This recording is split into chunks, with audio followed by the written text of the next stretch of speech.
ଏକ ଜଙ୍ଗଲରେ ଆଶ୍ରମ ନିର୍ମାଣ କରି ଜଣେ ସନ୍ନ୍ୟାସୀ ବାସ କରୁଥାନ୍ତି।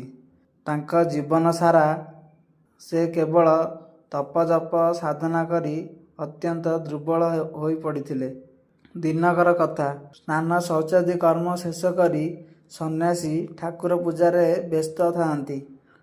ଠିକ୍ ଏତିକିବେଳେ ସେହି ରାଜ୍ୟର ସେନାପତି ଆଶ୍ରମରେ ପହଞ୍ଚି ତାଙ୍କର ସୈନ୍ୟଦଳ ପାଇଁ ଆତିଥ୍ୟ ଲୋଡ଼ିଲେ।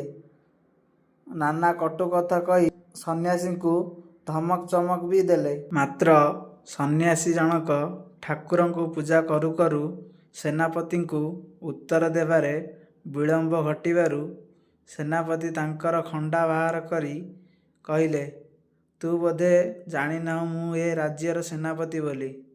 ଏବେ ଯଦି ମୁଁ ଚାହିଁବି ତୋତେ ଏଇ ଖଣ୍ଡାରେ ଭୁଷି ହତ୍ୟା କରିଦେବି। " ଏହା ଶୁଣି ସନ୍ନ୍ୟାସୀ ଆଦୌ ବିଚଳିତ ନ ହୋଇ କହିଲେ, "ତୁମେ ବୋଧେ ମୋତେ ଚିହ୍ନିନାହଁ ବୋଲି ମୋତେ ଏଭଳି ଡରାଉଛ। ତୁମେ କ'ଣ ମୋତେ ମାରିବ? ମୁଁ ଯଦି ଚାହିଁବି ଏହିକ୍ଷଣି ତୁମ ଖଣ୍ଡା ଉପରକୁ ଡେଇଁପଡ଼ି ନିଜ ପ୍ରାଣ ହରାଇଦେବି।